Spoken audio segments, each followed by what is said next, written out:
The wind carried the stench of burning pitch across the harbour at Port Royal in the year 1689, and with it came whispers of a captain who painted his decks red not with paint, but with the blood of men who loved him. His name was Edmund Carver. Though few dared speak it aloud, most called him the Red Captain. And those who sailed under his crimson pennant learned quickly that loyalty meant nothing when weighed against suspicion. He had taken the sloop Retribution from a French privateer off the coast of Hispaniola 3 years prior, and since then the vessel had become a floating sepulchre where trust went to die, and the only currency that mattered was fear. Carver stood at the rail that evening, watching the lanterns of Port Royal flicker like dying stars. The salt wind tugged at his scarlet coat, a garment stripped from a Spanish captain he'd murdered in cold blood after the man surrendered, and his fingers drummed against the hilt of his cutlass. Behind him, the crew moved with the practiced silence of men who understood that noise drew attention, and attention from the Red Captain meant a blade between the ribs or a slow drop from the yardarm with a frayed rope around the neck. Leave your thoughts below and tell us where you're watching from. We sail these blood-stained waters for you. The Retribution had anchored in the crowded harbour among a forest of masts, and Carver's eyes moved from ship to ship, calculating, measuring, suspecting. 43 men crewed his vessel, and he trusted none of them, not Silas Morn, his quartermaster, who handled the division of plunder with meticulous care and kept his own counsel, not Jacob Finch, the master gunner, whose hands could load and fire a cannon faster than any man Carver had seen, not even young Thomas Reeve, the cabin boy who brought him rum and biscuit each morning with eyes downcast, terrified of meeting the captain's gaze. Carver had learned the lessons of betrayal early. He'd served under Captain Henry Avery as a young man, had watched the legendary pirate seize the Mughal treasure ship Ganges Sawai and vanish with riches beyond measure. But before that glory, Carver had witnessed Avery gut his own first mate in the captain's cabin over a disputed share of Brazilian silver, had seen the man's intestines spill onto charts of the Indian Ocean while he begged for mercy that never came. The lesson burned itself into Carver's mind: betray or be betrayed. There existed no third path in the savage arithmetic of piracy. The Caribbean in these years seethed with violence and opportunity. The War of the Grand Alliance raged in Europe, and the great powers had little attention to spare for their distant colonies. Spanish treasure fleets still sailed from Cartagena and Veracruz, laden with silver from Potosi and Zacatecas, though they moved in heavily armed convoys now. English Jamaica and French Tortuga sheltered pirates and privateers, who preyed upon any vessel that strayed from protection. The line between privateer and pirate had blurred until it vanished entirely. A letter of marque from a colonial governor could be purchased for the right price, and the same man who hanged pirates one month might commission them the next, if the profit proved sufficient. Port Royal itself stood as a monument to this moral decay. The city sprawled along the tip of the Palisadoes, a narrow spit of sand that protected Kingston Harbour from the Caribbean's fury. Taverns lined the waterfront, where rum flowed like water, and men gambled away their shares of plunder on cards and dice. Warehouses bulged with stolen goods: Spanish wine, French silk, African slaves, New England timber, all awaiting buyers who asked no questions about provenance. The Royal Navy maintained a token presence, but the governor, Sir William Beeston, understood that the island's prosperity depended upon the very pirates he was nominally supposed to suppress. Carver descended to his cabin as darkness settled over the harbour. The cramped space reeked of mildew and old blood that no amount of scrubbing could fully erase. A chart lay spread across the table, weighted down with a brace of pistols and a Spanish doubloon that served as a reminder of why men risked the gallows. The chart showed the windward passage between Cuba and Hispaniola, the primary route for Spanish shipping bound for Havana. Carver had marked 3 locations where the channel narrowed and merchantmen might be caught against the coast. A knock sounded at the door, 3 measured raps. "Enter," Carver said, not looking up from the chart. Silas Morn stepped inside, ducking beneath the low doorframe.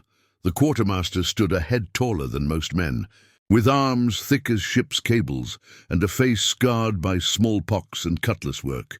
He'd served with Carver since the taking of the Retribution, and in 3 years had never once questioned an order or disputed a division of shares.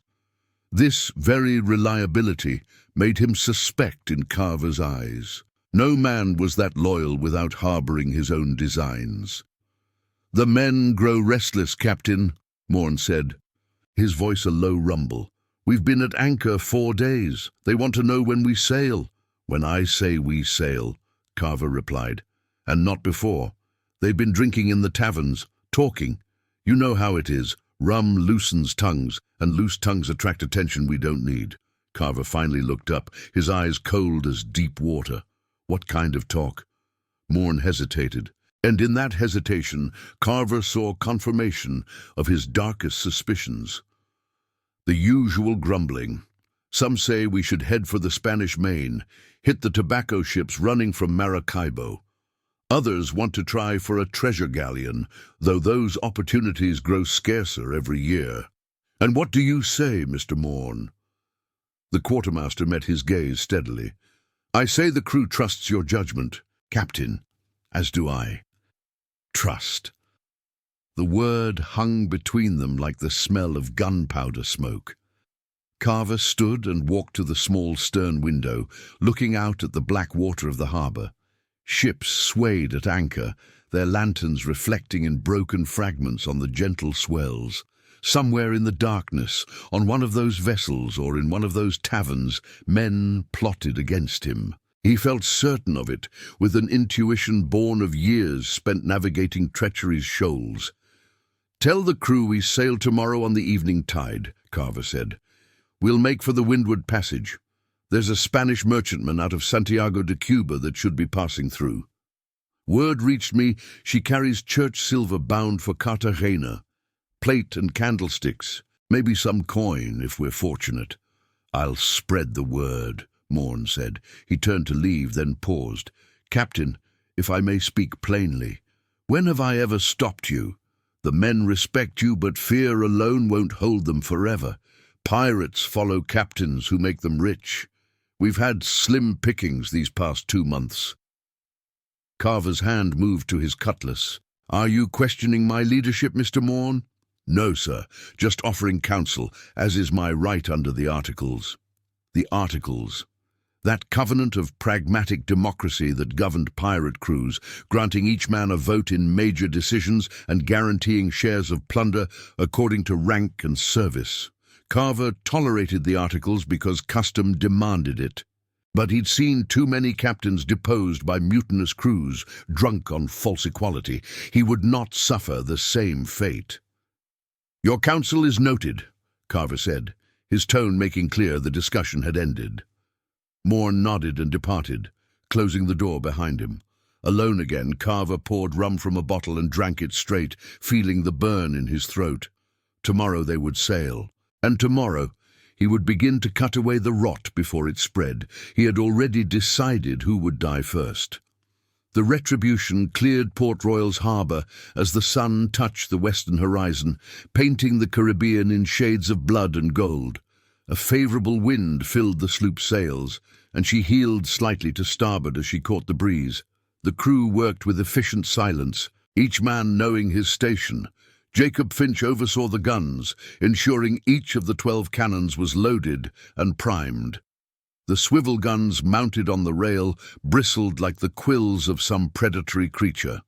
Below decks, the powder magazine had been checked and rechecked, the barrels secured against the roll of the sea. Carver stood on the quarterdeck, one hand on the rail, watching his crew. His eyes lingered on certain men. Harry Vess, the boatswain, who'd sailed with a notorious captain named Charles Vane before that madman had been marooned by his own crew. Peter Goodwin, a former Royal Navy sailor who deserted after being flogged for stealing bread. And there, near the foremast, Thomas Reeve, the cabin boy, too young to have developed the calluses of suspicion that kept a man alive in this trade. It was Reeve who concerned Carver most. Not because the boy posed any immediate threat, he lacked the strength and skill to be dangerous, but because innocence made a perfect mask for treachery. Who would suspect a frightened child of plotting murder? Carver had seen such things before. In the year 1684, while serving aboard a privateer hunting French shipping near Martinique, he'd watched a 14-year-old powder monkey slip poison into the captain's wine. The boy had been working for the quartermaster, who'd promised him a larger share of the next prize. The captain had died vomiting blood while the crew stood by, too stunned to act. The quartermaster had taken command, and the boy had been given a man's share. That same boy had been hanged 2 months later in Port Royal after the new captain tired of sharing his authority. The retribution made good progress through the night, running with the wind along Jamaica's northern coast. By dawn, they'd rounded Point Morant and turned northeast toward the Windward Passage. The seas remained calm, the sky clear except for a few harmless clouds drifting high and white. Conditions that should have pleased any captain instead filled Carver with unease. Fair weather meant other ships would be sailing, and other ships meant competition for prizes, or worse, witnesses who might carry tales back to Royal Navy patrols. Silas Morn approached as Carver ate a breakfast of salted pork and ship's biscuit. "We should reach the passage by tomorrow evening if this wind holds," the quartermaster said. "Where do you want to lie in wait?" Carver gestured to the chart he'd brought on deck. "There's a cove on the eastern tip of Hispaniola, near Cape Macoris. Deep enough for the retribution, but small enough that we can watch the channel without being seen. We'll anchor there and wait for our Spanish friend. And if she doesn't come, then we'll find other prey. The passage sees regular traffic." Morn nodded, but something in his expression made Carver's instincts prickle. The quartermaster's face remained neutral, revealing nothing, which itself revealed everything. A truly loyal man would show some emotion, satisfaction at the plan, concern about its risks, even simple curiosity. This blank mask suggested calculation, the mental arithmetic of a man weighing options and odds. "Mr. Morn," Carver said casually, "how long have we sailed together now?" 3 years, near enough. Since we took this vessel from the Frenchman. 3 years. You've had ample opportunity to know my methods. Would you say I've treated you fairly?" "Always, Captain." Still that neutral tone, neither warm nor cold. "Then you'll understand when I tell you I've become aware of certain ruminations among the crew, talk of finding a new captain, a leader who might be more generous with shares, less quick to punish minor infractions." Morn's expression didn't change, but his hand drifted toward the knife at his belt. The movement was slight, probably unconscious, but Carver saw it. He'd been waiting for precisely such a tell. "I've heard nothing of the kind," Morn said. "If such talk exists, I'll root it out and bring the offenders to you for discipline." "I'm certain you will," Carver replied, smiling without humor. "After all, you're my most loyal officer, aren't you, Mr. Morn?" "Always, Captain." The quartermaster departed to oversee the crew, and Carver watched him go. Soon, he thought, soon he would act. But not yet. The timing had to be perfect. He needed to be certain, and he needed the crew to see that his action was justified. Pirates might tolerate murder, but they despised it when it threatened their own prospects.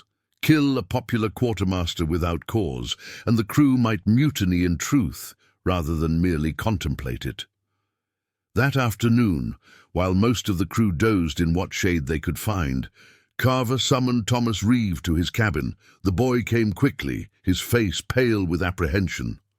At 16, Reeve still had the gangly uncertainty of youth, all elbows and knees, with hair the color of sun-bleached rope.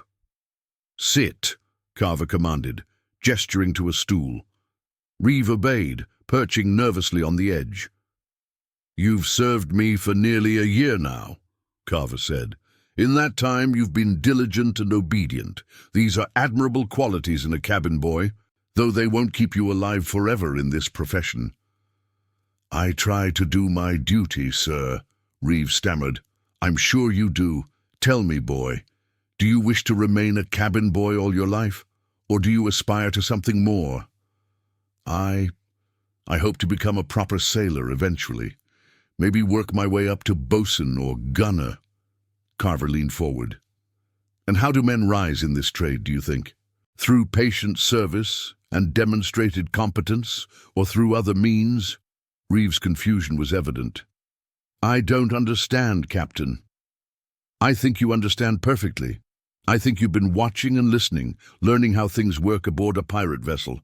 I think you've noticed that captains can be replaced, that loyal service matters less than opportunity seized at the right moment." Carver's voice remained soft, almost gentle, which made his words more menacing.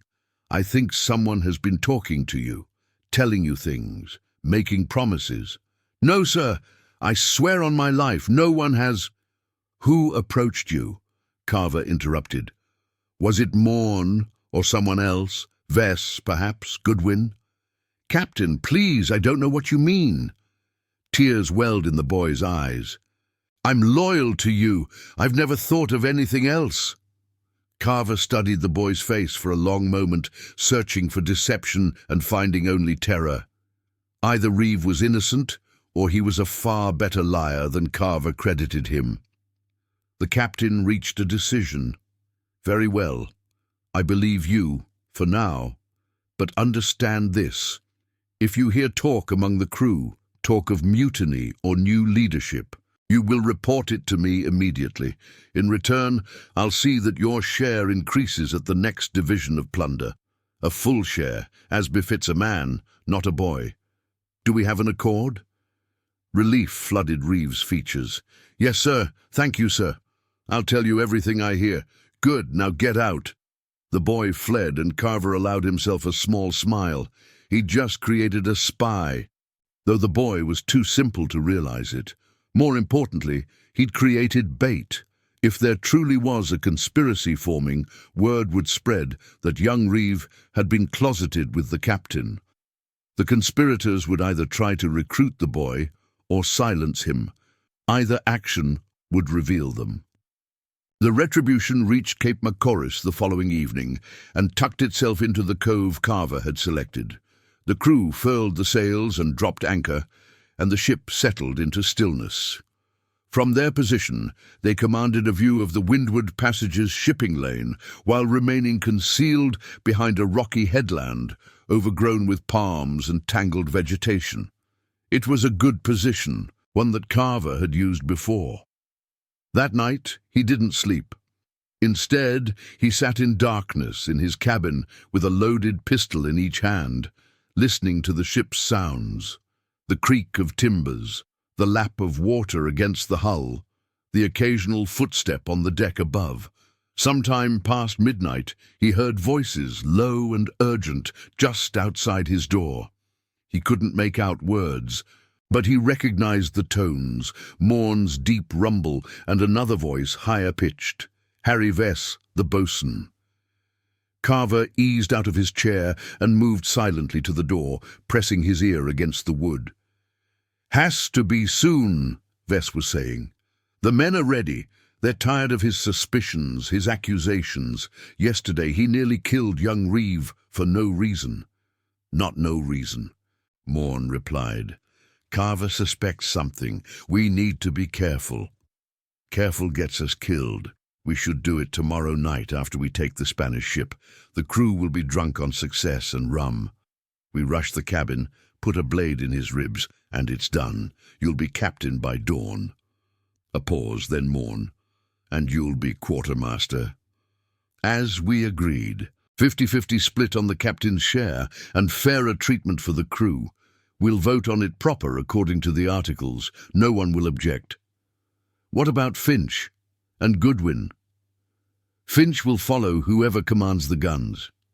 "Goodwin? He might be a problem. But we can handle one man. The rest of the crew will go along once Carver's dead." Another pause, longer this time. Carver stood absolutely still, both pistols cocked and ready. "Tomorrow night, then," Morn finally said, "after the plunder is secured." The voices faded as the men moved away. Carver remained motionless for several minutes, feeling a cold satisfaction settle over him. He'd been right. He was always right. Morn and Vess planned to murder him, planned to take his ship and his command. They thought him asleep, thought him unaware.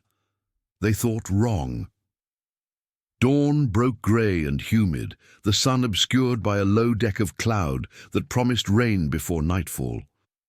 Carver emerged from his cabin looking haggard and irritable, playing the part of a man who'd slept poorly.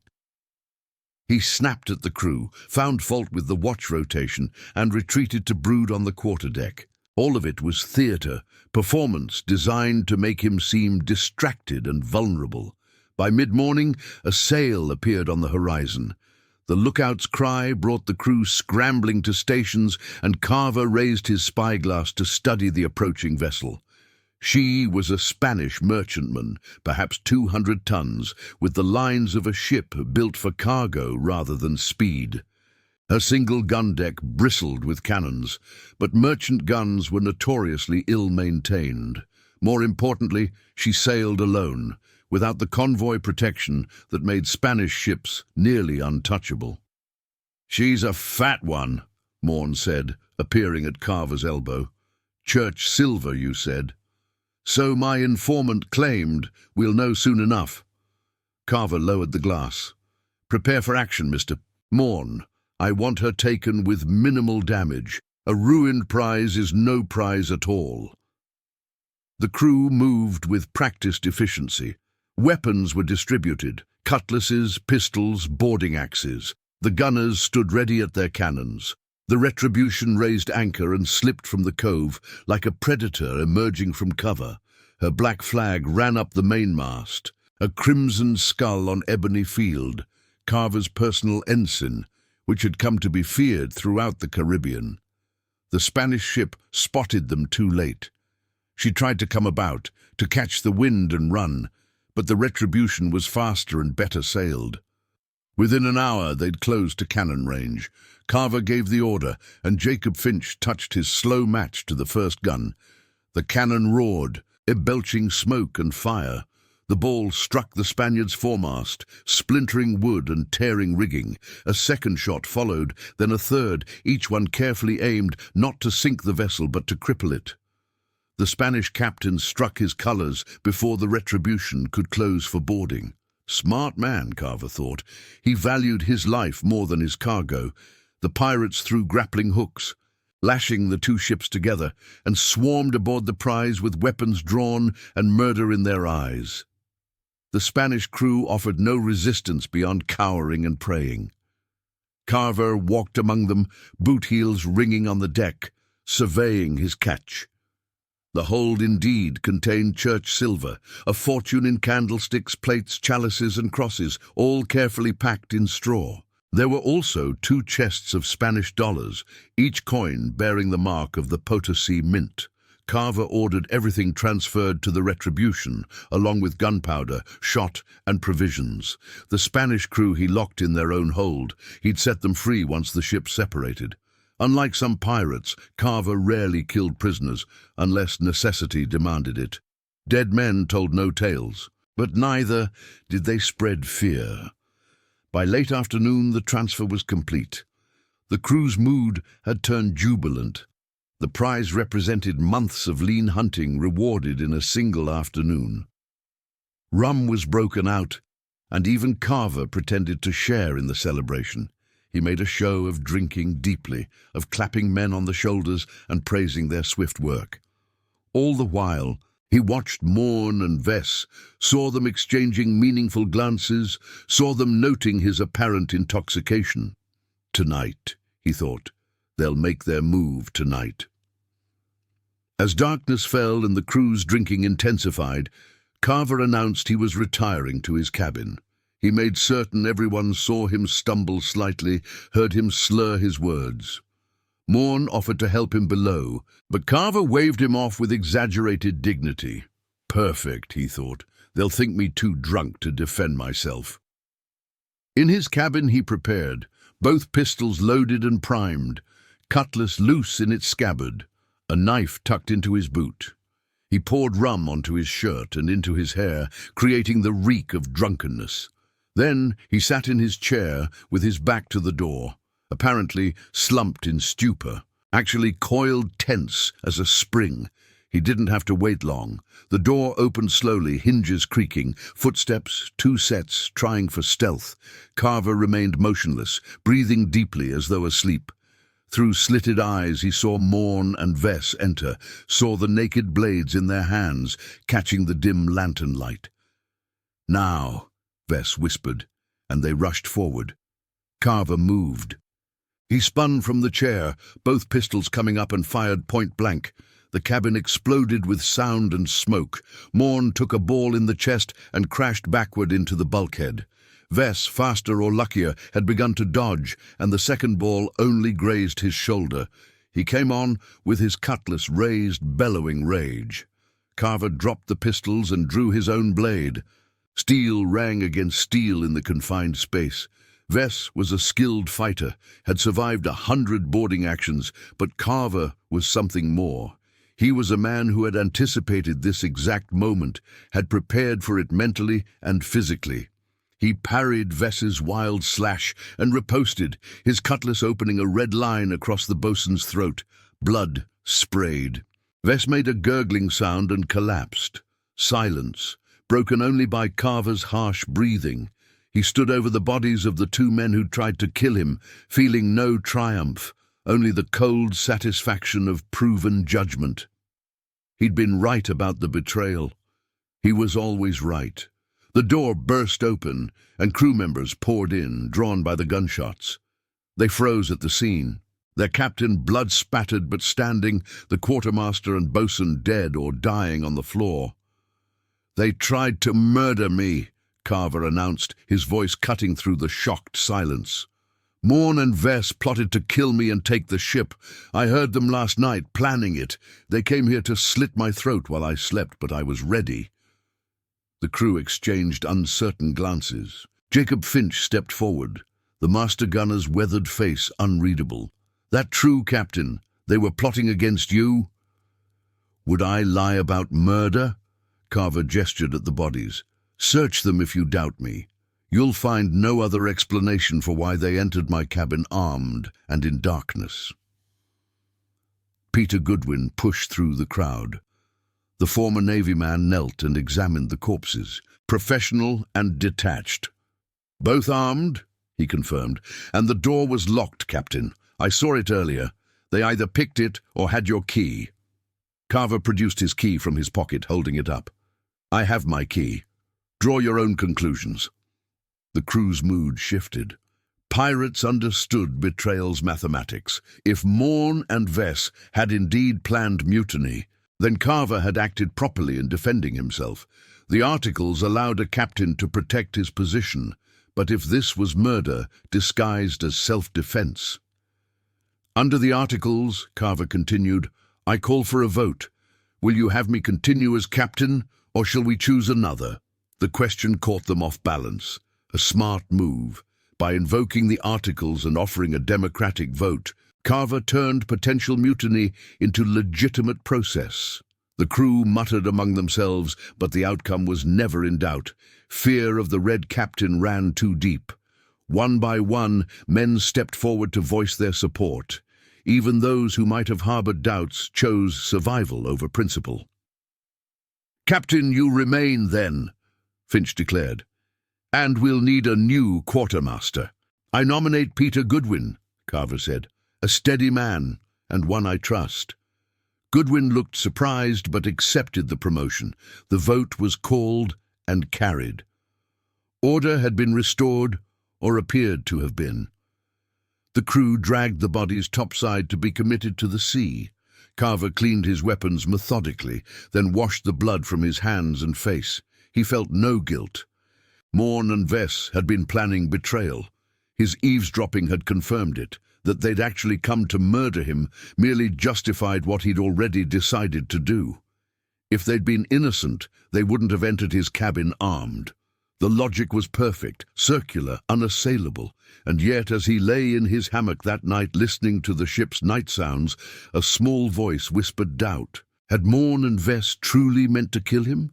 Or had they come to confront him about some other matter, some grievance that Carver's paranoia had transformed into a murder plot? The fragment of overheard conversation. Had it really been about mutiny? Or had Carver heard what he expected to hear, what he needed to hear to justify his preemptive strike? He silenced the doubt with familiar arguments. Better to act than to wait. Better to strike first.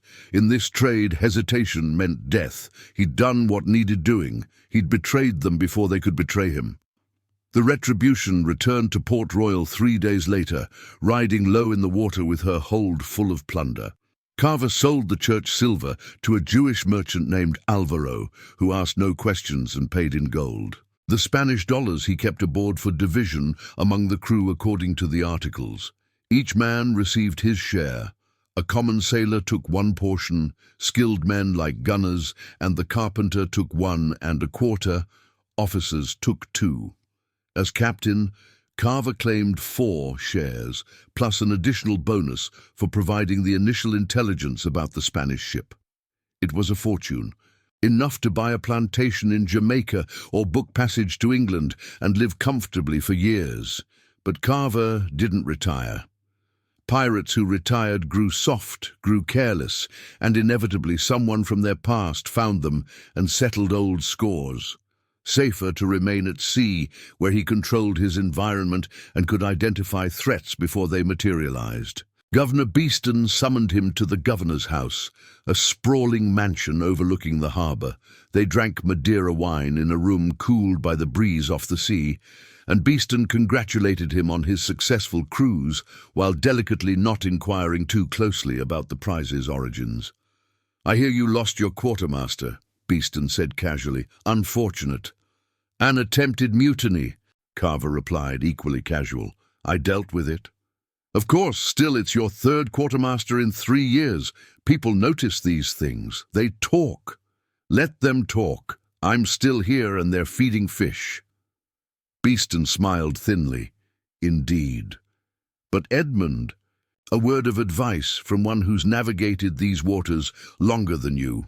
A captain who kills his own officers too often eventually finds no one willing to serve under him. Even pirates have memories." "Then I'll recruit those without memories. There's never a shortage of desperate men." The governor shrugged. "As you wish. Just remember that I can only protect you so far. The Crown grows increasingly intolerant of piracy. The war with France is winding down, and when peace comes, the Royal Navy will have ships to spare for hunting pirates. Men like you, men like me, have always found ways to survive. Some do, others end their days dancing the hempen jig at Gallows Point. I'd hate to see you waste that talent on a rope." Carver departed the meeting unsettled, though he hid it well. Beeston's warning carried weight. The governor received intelligence from England and knew which way political winds were blowing. If the Crown decided to suppress piracy in earnest, even Port Royal's corrupt sanctuary might not protect him. Back aboard the Retribution, he found Peter Goodwin waiting with troubling news. "2 of the crew deserted last night, Captain. William Moss and Samuel Drake took their shares and vanished into the town." "Did they give reason?" Goodwin hesitated. Moss said he didn't feel safe anymore. Said too many good men have died under your command, and he didn't want to be next. "Good men." Carver's voice was flat. "Morn was plotting mutiny. Vess was his accomplice. That makes them traitors, not good men." "Yes, sir, I'm just telling you what Moss said. Let him go. 2 deserters won't sink us. We'll find replacements." But finding replacements proved harder than expected. Word had spread through Port Royal's taverns and brothels about the Red Captain and his bloody reputation. Sailors willing to sign aboard a pirate vessel were plentiful, But those willing to serve under Edmund Carver had become scarce. When he did recruit new crew, they were the desperate and the dangerous, a Spanish deserter with murder in his past, a former slave who'd killed his master and fled, a half-mad Dutchman who claimed to have sailed with l'Olonnais and bragged about torturing Spanish prisoners. The Retribution sailed again in August 1689, heading for the waters off Cartagena, where Spanish shipping ran thick, but the crews went poorly from the start. They sighted several potential prizes, but failed to catch them, the prey ships either too fast or too well armed. A Royal Navy frigate out of Port Royal spotted them off the coast of Cuba and gave chase. The Retribution escaped only by sailing through a treacherous reef passage that the Navy captain wisely declined to follow. Morale deteriorated. The crew had tasted wealth from the Church Silver Prize and expected similar success. When it didn't materialize, they grew sullen and fractious. Small disputes erupted into fistfights. The Spanish deserter knifed another sailor over a gambling debt and had to be flogged. The half-mad Dutchman began preaching sermons about divine retribution and had to be gagged. Carver felt control slipping like water through his fingers.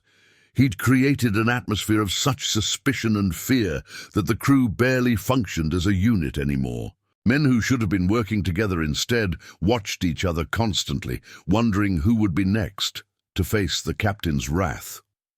Trust, the essential ingredient that bound a pirate crew together, had been corroded away. One night, 3 weeks into the cruise, Jacob Finch came to Carver's cabin. The master gunner moved stiffly. Age and old wounds had caught up with him, but his eyes remained sharp. "Permission to speak freely, Captain?" Carver gestured for him to continue. "We've got a problem," Finch said bluntly. "The crew's ready to mutiny. Not plotting, not planning, ready. Another week of this and they'll do it regardless of consequences. Then we'll take a prize soon and settle their nerves. It's not about prizes anymore. It's about you." Finch met his gaze steadily. "They're terrified.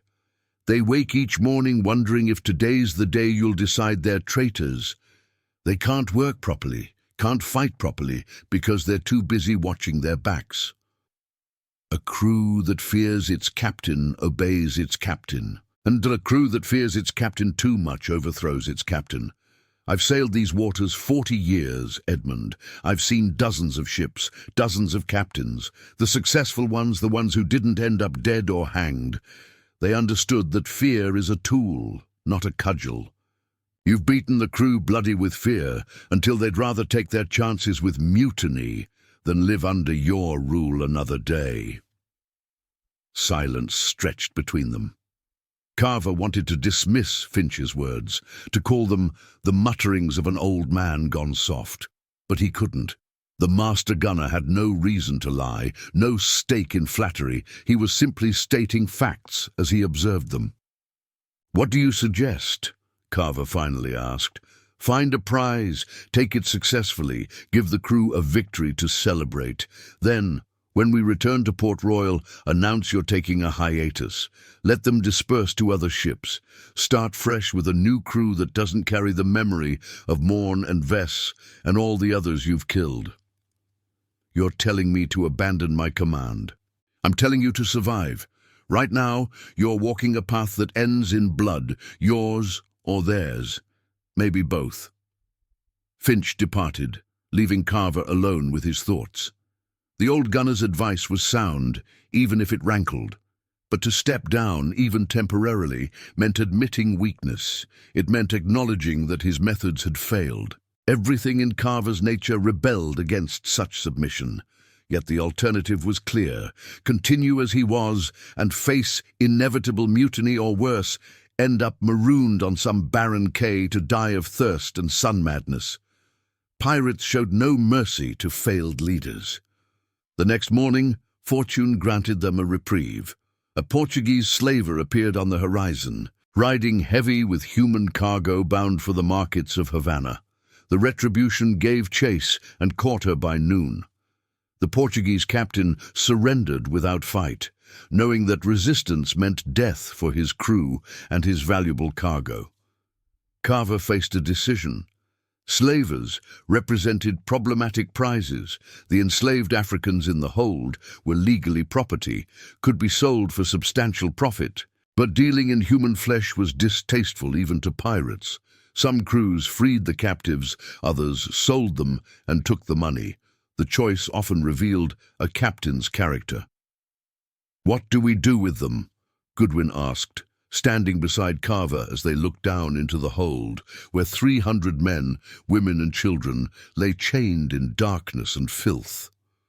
Carver saw opportunity. "Free them. Give them the slavers' weapons and provisions. Let them sail the ship wherever they choose, back to Africa, to a French colony, wherever. We'll take the captain's strongbox and any other valuables aboard, but the people go free." Goodwin looked surprised. "That's generous of you, Captain." "It's practical. We can't sell them without docking at a major port, and doing so would take time we don't have. More importantly, word will spread that the Red Captain freed 300 slaves. That kind of story earns goodwill, makes people remember you as something more than a bloody-handed killer." They freed the captives and turned the Portuguese ship over to them.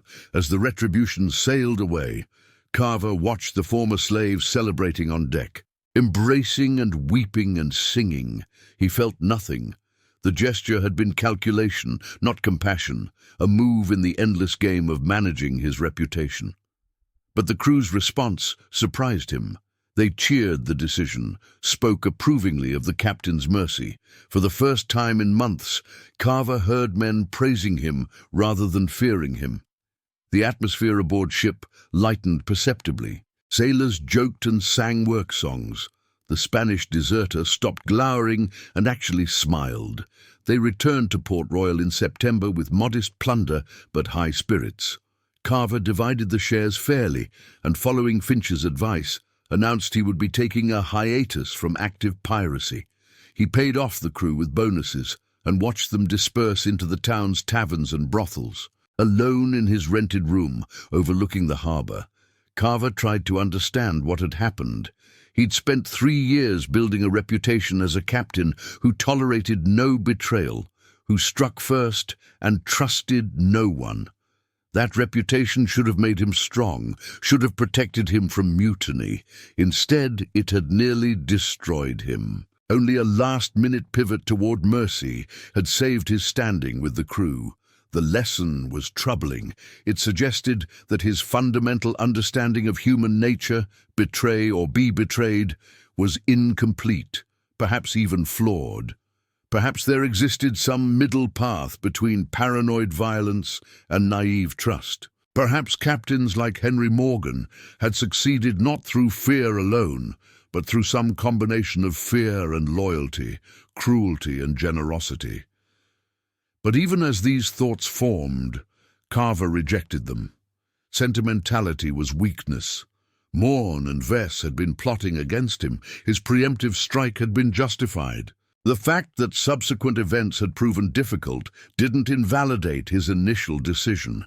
He'd simply need to be more careful in the future, more subtle in his methods. He would return to the sea.